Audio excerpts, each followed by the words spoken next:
नए नए छत्तीसगढ़ी गाने सुनने और देखने के लिए हमारे म्यूजिक चैनल को अभी सब्सक्राइब करें और बेल आइकॉन के बटन को क्लिक करें।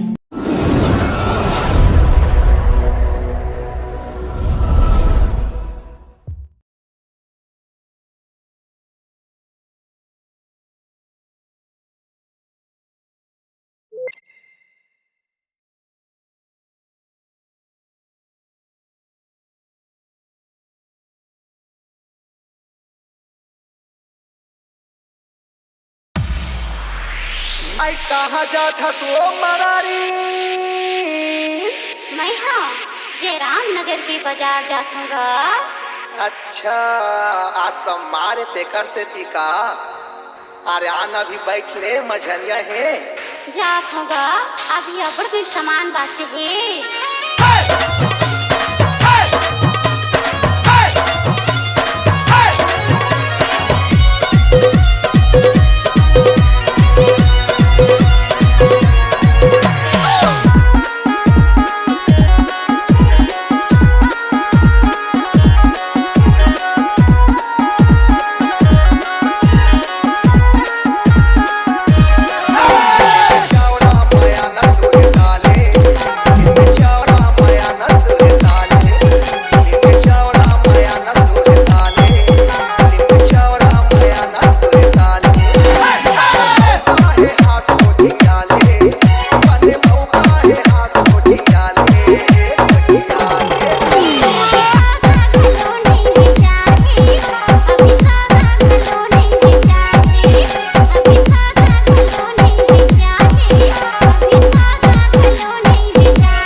Vinod Doma।